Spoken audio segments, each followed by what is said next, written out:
Basis pengetahuan ini salah satu bagian yang cukup penting karena diperlukan untuk melakukan pemahaman serta konstruksi dari sebuah masalah sampai dengan formulasi agar masalah tersebut bisa diselesaikan.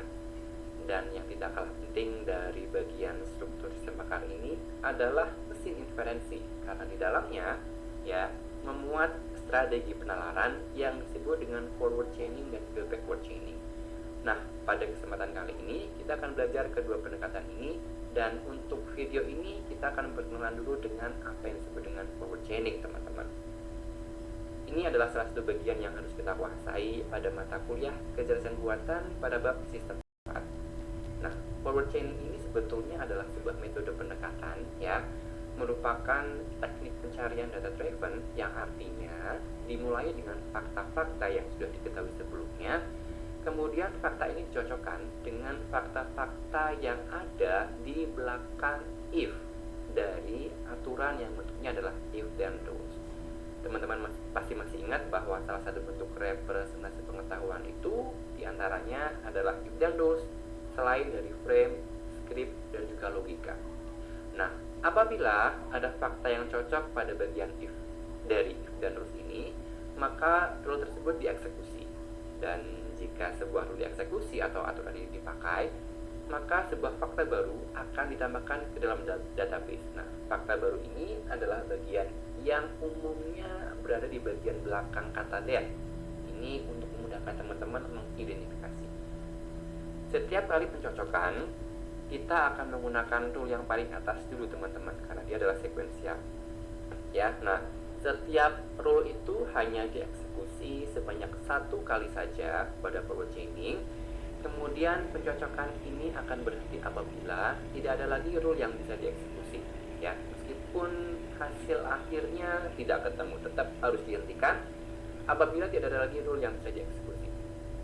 Dan biasanya forward chaining ini akan melibatkan beberapa pencarian, diantaranya adalah depth first search, best first search, atau juga breadth first search.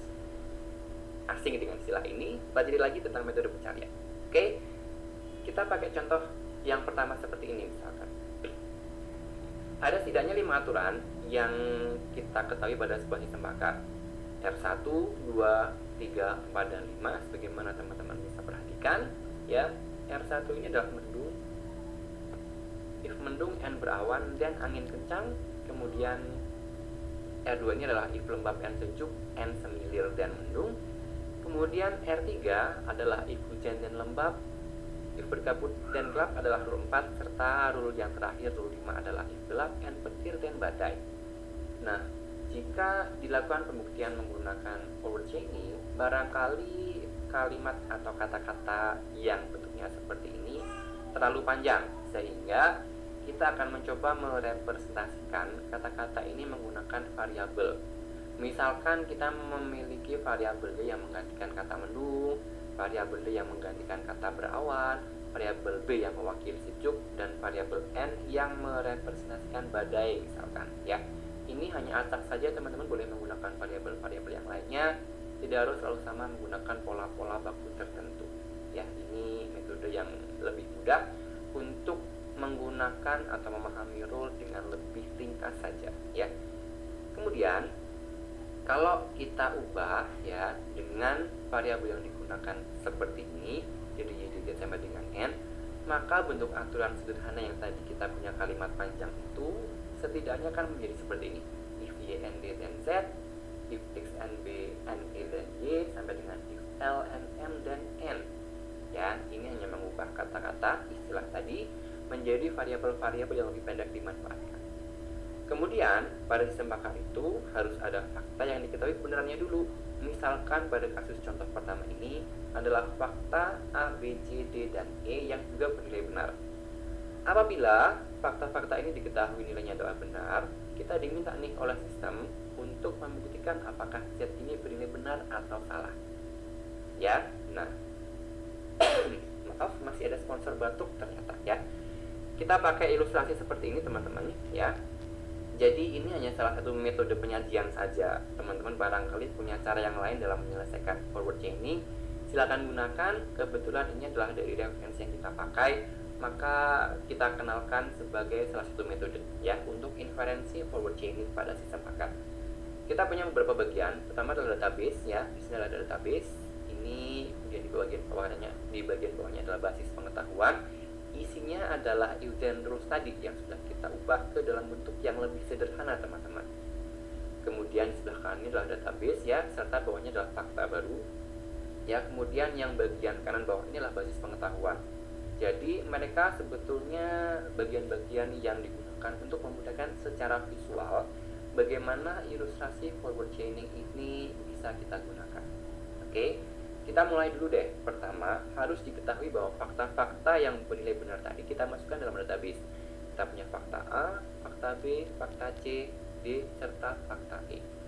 Yang dijadikan PR kita adalah pastikan apakah Z ini benar atau salah. Nah, Z ini akan menjadi benar kalau nanti Z ini adalah berupa sebuah fakta pada kolom fakta baru. Untuk metode ilustrasi seperti ini yang kita gunakan. Metode lain boleh menggunakan pendekatan yang tidak sama, silahkan ya. Oke, tadi di awal disebutkan bahwa penggunaan rule itu adalah dari atas ke bawah, di scan dari rule 1, 2, 3, 4, dan 5 terus berulang. Kemudian setiap rule yang sudah bernilai benar kita eksekusi hanya tepat satu kali saja ya. Nah, kita akan mulai dari database ini, kita cocokkan pada bagian if ya. Cari rule yang pada bagian database ini sudah tersedia secara benar semuanya. Misalkan R1 nih, R1 ini adalah YND dan Z ya. Apakah Y ini kita punya dalam basis data enggak? Ternyata Y nya enggak kita punya dalam basis data, karena kita hanya punya A, B, C, D, dan E saja di sini. Dengar backsound nggak apa-apa ya, itu sebagai nuansa tersendiri ya. Teman-teman bisa melihat bahwa ternyata yang ingin belajar kita mulai dari anak bayi. Oke, nah if Y and D, kita ulang, Y nya nggak kita punya dalam database nih teman-teman. Kita punya A, B, C, D, dan E. Kita punya D, tapi kita nggak punya Y ya. Maka rule 1 ini kita abaikan karena Y nya nggak cocok dengan fakta yang kita ketahui. Kemudian scan selanjutnya adalah ke R2. If X and B and E, kita punya nggak B nya? Oh ada. E nya apakah ada dalam database? Ada ternyata, tapi X nya kan kita nggak punya nih ya. Jadi rule 2 otomatis nggak bisa kita pakai dong. Tuh ya. Nah sekarang kita cek nih ya, sudah tahu kan karena sudah saya kasih warna berbeda nih. Rule 3 sekarang, if A dan X, kita punya A nggak di dalam database? Oh punya, maka A ini kita gunakan sebagai database yang kita pakai ya, di bagian belakang if di sini.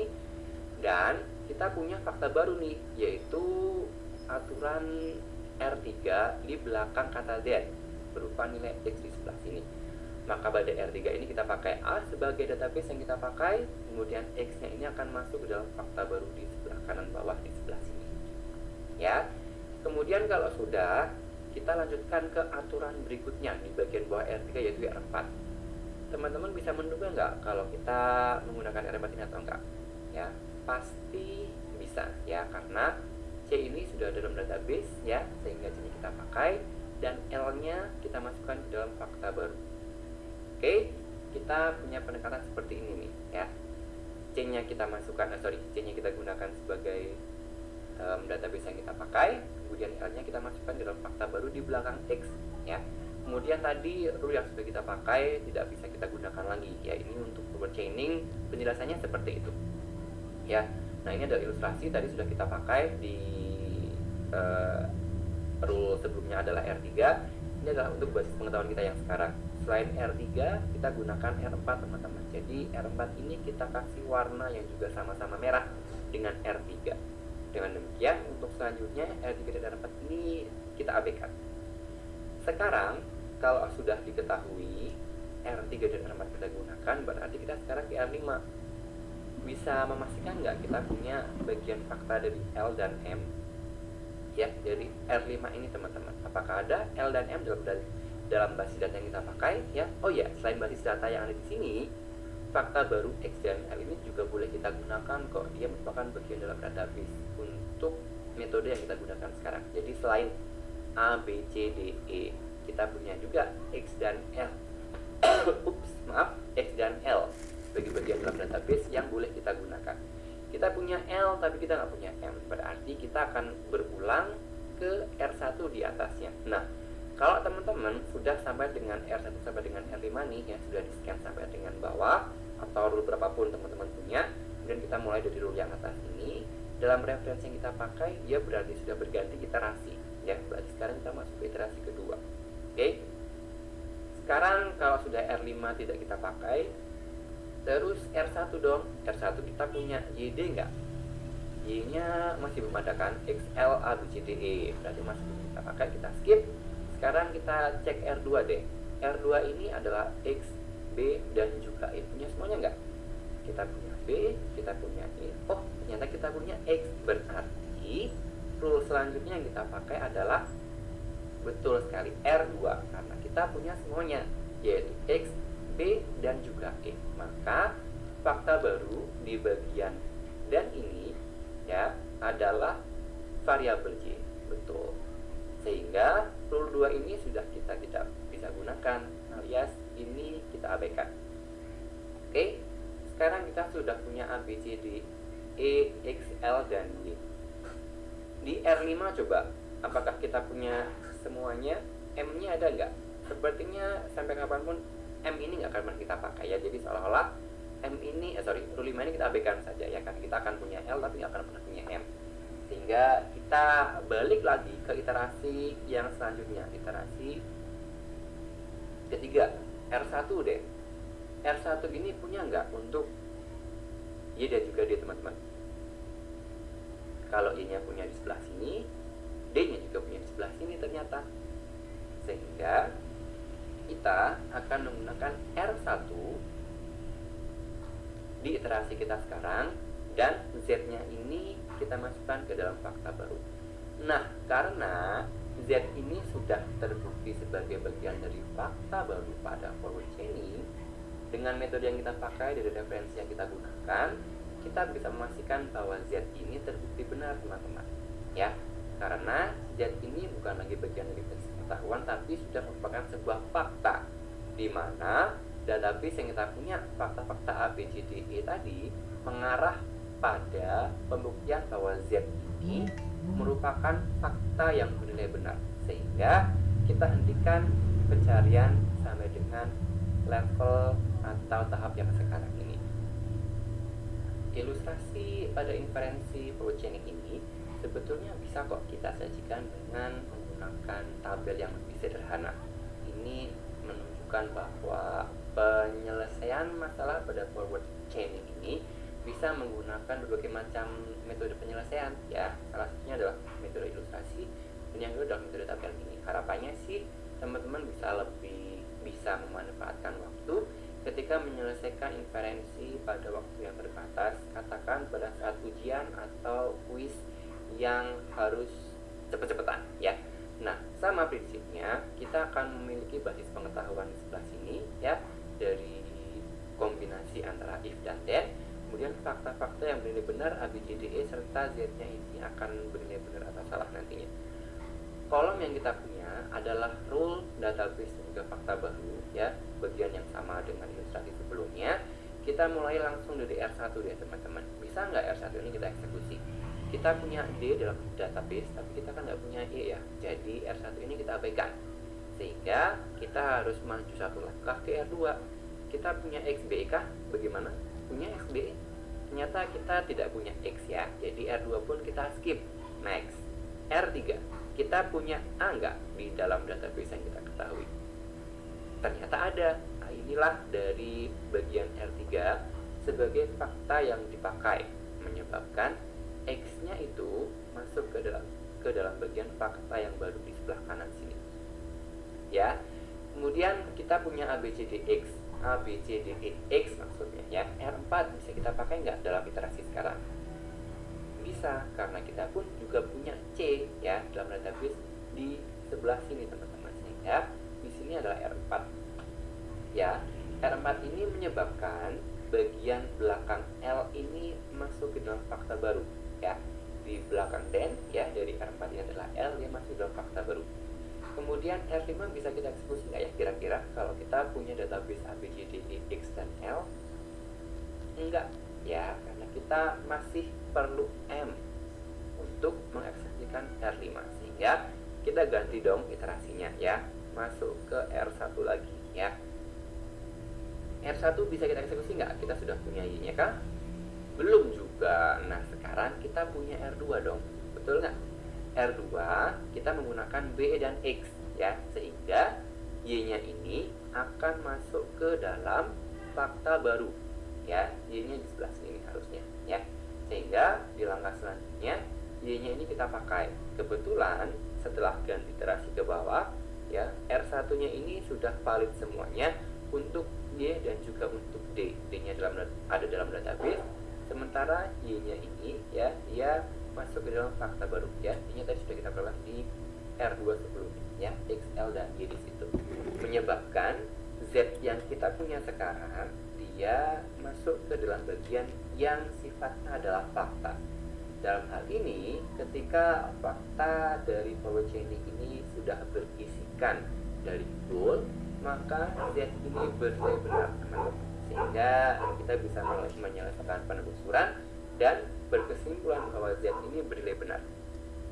Oke, jadi ini adalah penyelesaian dari contoh yang sama, contoh satu, tapi dia menggunakan metode tabel ya, bukan sekedar ilustrasi saja.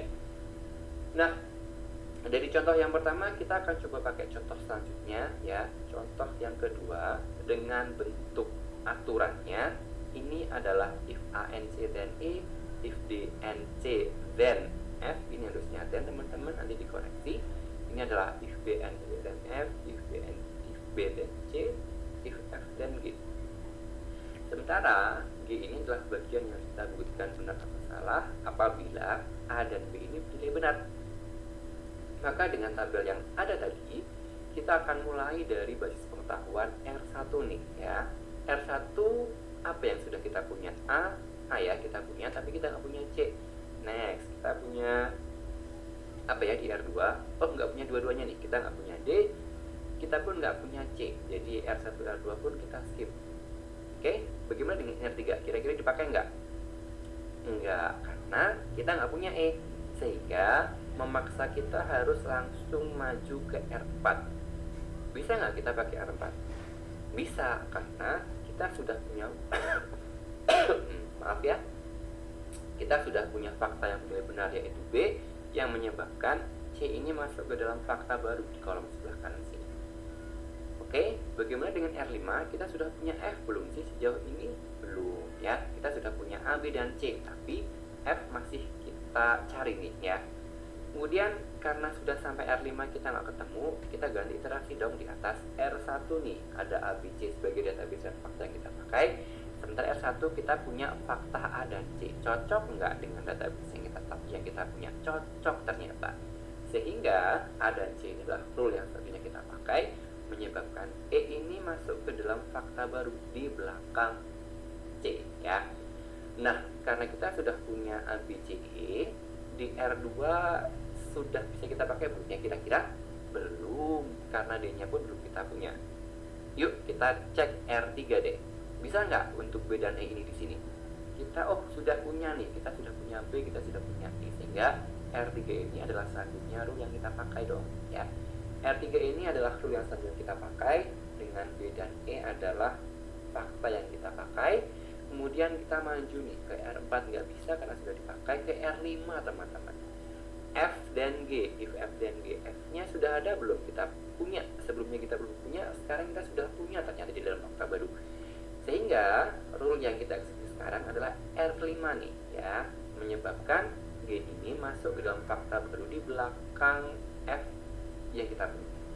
Nah, karena G-nya ini adalah rule yang kita cari, sementara G ini sudah ada dalam bagian fakta pada metode forward chaining, maka kita bisa mengambil kesimpulan bahwa nilai G ini bernilai benar ya, menyebabkan inferensi ini dihentikan. Nah, jika masih belum paham, coba teman-teman silakan ulangi. Kemudian agar lebih mantap lagi untuk menyelesaikan forward chaining ini, silakan teman-teman coba ubah urutan dari rule yang kita punya. Kalau tadi kan kita punya sequential dari R1 sampai dengan R5 ya. R1 sampai dengan R5. Sekarang teman-teman ubah deh, misalkan dari R3, kemudian R4, ada R2, kemudian ada R1, R5 atau ubah sesuai dengan kehendak teman-teman deh. Dari situ, coba teman-teman amati apabila dilakukan inferensi forward chaining menggunakan fakta dan goal yang sama dengan contoh di awal tadi. Kemudian amatilah apa yang terjadi apabila urutan-urutan rules ini kita ubah ya. Adakah perbedaannya? Masihkah G ini kita ketahui sebagai sebuah nilai yang benar? Silakan dicoba ya.